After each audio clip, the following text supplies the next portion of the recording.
அனைவருக்கும் வணக்கம். இது ட்ரீம் இந்தியா எஜுகேஷன். நான் உங்கள் செந்தில்குமார். இப்போ பார்த்தீங்கன்னா எல்லா படிப்புகளுக்கும், அதாவது 10th +2 ரிசல்ட் வந்ததுக்கப்புறம் எல்லா படிப்புகளுக்கும் ஆன்லைனில் அப்ளிகேஷன் போட சொல்லியாச்சு. ஆன்லைனில் அப்ளிகேஷன் போடுற டேட் வந்து சில படிப்புகளுக்கு, குறிப்பாக ஐடிஐ, பாலிடெக்னிக் படிப்புகளுக்கு இன்னும் 2 நாளில் அந்த அப்ளிகேஷன் ப்ராசஸே முடிய போகுது. அதுக்கப்புறம் நாளைக்கு கால்நடை மருத்துவத்துக்கான அப்ளிகேஷன் ஸ்டார்ட் பண்ணுறாங்க. அதே மாதிரி பொறியியல் மற்றும் நிறைய படிப்புகளுக்கு நான் சொல்கிறேன். இப்போ அந்த படிப்புகளுக்கெல்லாம் ஆன்லைனில் அப்ளிகேஷன் ப்ராசஸ் வந்து போயிட்டுருக்கு. இதில் நிறைய பெற்றோர்கள், குறிப்பாக நம்ம அரசு பள்ளி மாணவர்களுடைய பெற்றோர்கள் வந்து அந்த ஆன்லைனில் வந்து அப்ளை பண்ணும்போது நிறைய சந்தேகங்கள் வரும். அதுக்காக ஃபோன் பண்ணி நிறைய நண்பர்கள் நம்மகிட்ட கேட்குறாங்க, சார் அது ஒரு வீடியோ போட்டுருங்க, என்னென்ன வேணும், இந்த ஆவணங்கள் என்னென்ன வேணும், எந்தெந்த படிப்புகளுக்கு இப்போது வந்து கவுன்சிலிங் வந்து நம்முடைய ஆன்லைன் ப்ராசஸ் போயிட்டுருக்கு அப்படின்னு சொல்கிறாங்க. அதை பேரண்ட்ஸ் கேட்டதால் இப்போ இந்த ஒரு வீடியோவோட நம்மளுடைய அரசு பள்ளி மாணவர்கள் மற்றும் பெற்றோர்களுக்காக, அவர்களுடைய புரிதலுக்காக இந்த வீடியோவை வந்து நம்ம இப்போ அப்லோட் பண்ண போகிறோம், நம்ம சொல்ல போகிறோம். இப்போ பார்த்தீங்க அப்படின்னா 10th +2 ரிசல்ட் வந்ததுக்கப்புறம் தமிழ்நாட்டில் இப்போ ஏறக்குறைய ஒரு 20 நாள், 15 நாள், 20 நாள் ஆகிடுச்சு. இந்த 15 நாளில் என்னென்ன துறைக்கான படிப்புகளுக்கான அப்ளிகேஷன் கொடுத்துருக்காங்க அப்படின்னு பார்த்தீங்கன்னா, ஆன்லைன் விண்ணப்பம் தான் எல்லாமே. எதுவுமே நம்ம நேரடியாக அப்ளிகேஷன் வாங்கி போட போகிறதில்ல, எல்லாமே ஆன்லைன் விண்ணப்பங்கள் தான். அதில் பார்த்தீங்கன்னா ஃபஸ்ட்டு கலை மற்றும் அறிவியல் கல்லூரிகளுக்கான விண்ணப்பங்கள் பூர்த்தி செஞ்சு அனுப்பிட்டு இருக்கிறாங்க. அந்த வேலை நடந்துட்டு இருக்குது. ரெண்டாவது பார்த்தீங்கன்னா சட்டக்கல்லூரிகள், லா படிக்கிறோம் இல்லையா, லாவுக்காக அந்த சட்டக்கல்லூரிகளுடைய விண்ணப்பங்களும் ஆன்லைனில் பதிவு பண்ணிட்டு இருக்கிறாங்க. அதுக்கப்புறம் துணை மருத்துவ படிப்புகளுக்கான ஆன்லைன் அப்ளிகேஷனும் போயிட்டுருக்கு. பொறியியல் கல்லூரி பிஇ, பிடெக் அதுக்காகவும் ஆன்லைன் அப்ளிகேஷன் போயிட்டுருக்கு. விவசாய கல்லூரி பிஎஸ்சி அக்ரி, அந்த மாதிரி பிஎஸ்சி ஃபாரஸ்ட்ரி, அந்த மாதிரி கால்நடை மருத்துவக் கல்லூரி பிவிஎஸ்சி, ஐடி மற்றும் பாலிடெக்னிக், இந்த கல்லூரிகள் எல்லாமே, இந்த துறை சார்ந்த படிப்புகளுக்கு எல்லாமே வந்து இப்போது ஆன்லைனில் அப்ளிகேஷன் வந்து எல்லாரும் போட்டுட்ருக்காங்க தமிழ்நாடு முழுக்க. இதில் வந்து பார்த்தீங்கன்னா இன்னும் இதில் இப்போ நீங்கள் குறிப்பாக பார்த்தீங்கன்னா இந்த ஒரு விஷயத்தை நீங்கள் புரிஞ்சுக்கலாம். நீட்டுக்கு இன்னும் எக்ஸாமுக்கு வந்து நீட்டுக்கு ரிசல்ட் வரல சார், அப்புறம் எப்படி சார் அதுக்குள்ளேயே எல்லாமே +2 முடிச்ச பசங்க இதுக்கெலாம் போட முடியும்னா, நீட்டுன்றது எம்பிபிஎஸ்க்கும் ஆயுஷ்க்கும் மட்டும்தான். மற்றபடி மருத்துவத்துறை சார்ந்த மற்ற பல்வேறு மருத்துவத்துறை சார்ந்த மற்ற படிப்புகளுக்கெல்லாம் நீட்டுக்கும் அதுக்கும் சம்மந்தமே இல்லை. அதனால் இந்த படிப்புகள் எல்லாமே, நீட் இல்லாமல் இருக்கக்கூடிய எல்லா படிப்புகளுக்கும் முக்கியமாக இன்றைக்கி அப்ளிகேஷன் கொடுத்துட்ருக்குறாங்க. அந்த அப்ளிகேஷனை கூட இதுக்கு முன்னாடி பார்த்திங்கன்னா ஒவ்வொரு கல்லூரியிலையும் நம்ம வந்து நேரடியாக போயிட்டு வாங்கி அதை ஃபில் பண்ணி கொடுக்கணும். இப்போ அந்த மாதிரிலாம் இல்லை, முழுக்க எல்லாமே ஆன்லைனில் ப்ராசஸ்லேயே போயிட்டுருக்கு.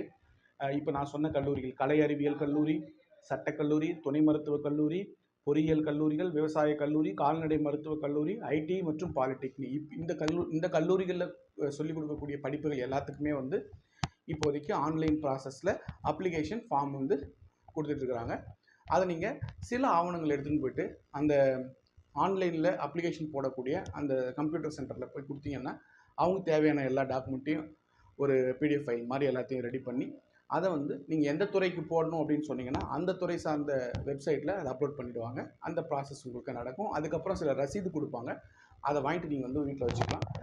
அந்த ஆன்லைன் ப்ராசஸில் நீங்கள் கொடுக்குற அந்த செல்ஃபோன் நம்பரை பத்திரமா வச்சுக்கோங்க.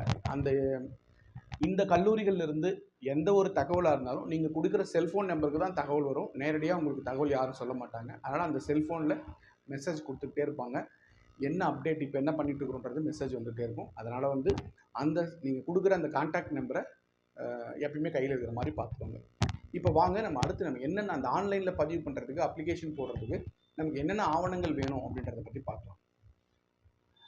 ஆன்லைனில் பதிவு பண்ணணும் அப்படின்னு சொன்னால் 10th 12th mark sheet compulsory, DC நீங்கள் எந்த கிளாஸ் கடைசியாக படிச்சிங்களோ அதனுடைய டிசி, அதுக்கப்புறம் ஜாதி சான்றிதழ், பிறப்பு சான்றிதழ், இருப்பிடச் சான்றிதழ், வருமான சான்று, முதல் தலைமுறை பட்டதாரிக்கான சான்று, ஸ்கூலில் வந்து 6 to 12th வரைக்கும் இங்கே தான் படிச்சிங்க அப்படின்றதுக்கான போனஃபைட் சர்டிஃபிகேட்டு, அதுக்கப்புறம் நீங்கள் அந்த அப்ளிகேஷன் ஃபீஸோட இணையதளத்திலே நீங்கள் பணம் கட்டுவீங்க இல்லையா, அதுக்கான ரசீது, இது எல்லாத்தையும் வச்சு நீங்கள் அப்லோட் பண்ணிட்டீங்க அப்படின்னா உங்கள் சர்டிஃபிகேட் வந்து ஏற்றுச்சா இல்லையான்றதை இணையம் சொல்லும். அதுக்கப்புறம் உங்களுடைய விண்ணப்பம் ஏற்றுக்கொள்ளப்பட்டால் உங்களுக்கு ஒரு ரசீது கொடுக்கப்படும். அந்த ரசீதை பத்திரமா வச்சுக்கோங்க.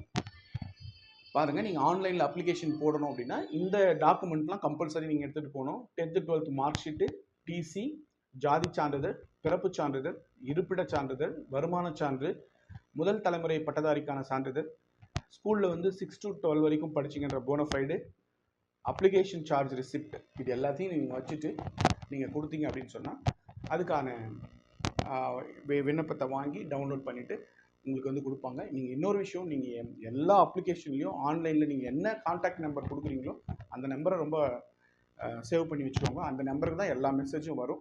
அதனால் அதை மிஸ் பண்ணாமல் பண்ணுங்கள். இன்னும் அடுத்தடுத்த அப்டேட்டுகளை இன்னும் வேறு என்னென்ன படிப்புகளுக்கெலாம் அப்ளிகேஷன் வரணும் அப்படின்னா எம்பிபிஎஸ்க்கு பிடிஎஸ்க்கு வரணும். அதுக்கப்புறம் ஆயுஷ் படிப்புகளான சித்தா, ஆயுர்வேதா, ஹோமியோபதி, யுனானி இதுக்கு வரணும்.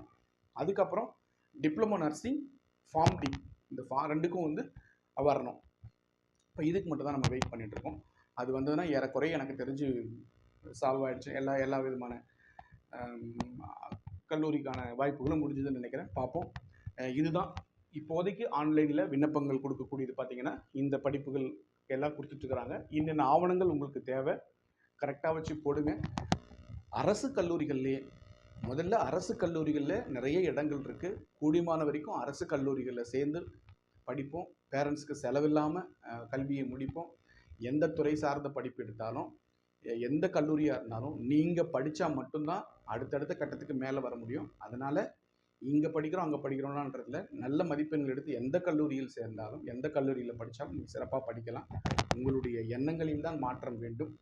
ஆகவே இப்போதைக்கு பள்ளிக்கூடத்தில் இந்தந்த ஆவணங்களெல்லாம் எடுத்துகிட்டு இந்தந்த எதுக்கு அப்ளிகேஷன் போடுறீங்களோ அதுக்கு நீங்கள் அப்ளிகேஷன் போட்டு உங்களுடைய அந்த கான்டாக்ட் நம்பரை பத்திரமா வச்சுக்கோங்க. அதில் உங்களுக்கு எல்லா கல்வி நிறுவனங்கள்லேருந்தும் உங்களுக்கு அந்த நம்பருக்கு தான் வந்து மெசேஜ் வருமே தவிர தனிப்பட்ட முறையில் ஃபோன் பண்ணி சொல்ல மாட்டாங்க. நான் சொல்கிறது அரசு கல்லூரிகளுக்கு. அரசு பள்ளி மாணவர்களுக்கு இல்லை இந்த மாதிரி ஆன்லைன் அப்ளிகேஷனில் வந்து பதிவு பண்ணுறதுல வேறு ஏதாவது சந்தேகங்கள் இருந்தால் இதை கீழே கமெண்ட் பண்ணுங்கள். இந்த தகவல் உங்களுக்கு பிடிச்சிருந்தா மற்ற குழுக்களுக்கும், நண்பர்களுக்கும், பெற்றோர்களுக்கும் ஷேர் பண்ணுங்கள். நன்றி.